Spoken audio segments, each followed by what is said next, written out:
இன்னைக்கு காலையில 6 மணிக்கெல்லாம் மேக்கப் ஸ்டார்ட் பண்ணணுன்றனால 5 மணிக்கே எந்திச்சு கிளம்ப ஆரம்பிச்சாச்சு.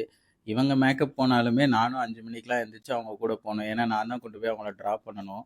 ஸோ ட்ராப் பண்ணி முடிச்சுட்டு எப்பயும் போல நம்ம அடுத்தது என்ன வேலை, ஒரு பிளாக் காஃபி சாப்பிடுறது. ஸோ பிளாக் காஃபி சாப்பிட்டுட்டு பக்கத்துல ஒரு மரம் இருந்துச்சு. அந்த மரம் ஃபுல்லாமே வௌவால் தாங்க. எப்படி பார்த்தாலும் ஒரு 1000 வௌவால் இருந்திருக்கும் அத சுத்தி. ஸோ அத பார்த்து கொஞ்ச நேரம் முடிச்சுட்டு அங்கருந்து கிளம்பி நேரா ரூமுக்கு போயிட்டு ஃப்ரெஷ் அப் பண்ணிட்டு ரிட்டர்ன் வந்து பக்கத்துல போடி நாயக்கனூர்ல எங்க சுத்தி பார்க்கலான்னு இடம் கேட்டா, எல்லாமே அங்கருந்து ஒரு 15, 20 மினிட்ஸ் டிராவல் பண்ற மாரி இருந்துச்சு. ஸோ போயிட்டு வந்தோம்னா கண்டிப்பா டைம் ஆயிடும் அப்படின்றதுனால இம்மீடியட்டா மண்டபத்துக்கு போயிட்டோம். ஸோ இவங்களோட மேக்கப் எப்படி இருக்குன்னு சொல்லிட்டு கமெண்ட்ல சொல்லுங்க. ஈரோடுக்கு தான் நெக்ஸ்ட் ஈவென்ட். ஈரோடுக்கு அடுத்து டைம் போட்டு பார்த்தா 4 ஹவர்ஸ் காட்டுது. ஸோ எங்கேயுமே நிப்பாட்ட டைமே இல்ல. ஏன்னா நாங்க 2:30க்குள்ள அங்க ரீச் ஆகணும். அதுக்கு என் ஒய்ஃபோட ரியாக்ஷனை பார்த்தீங்கன்னா, டேய் வண்டி எடுங்கடா.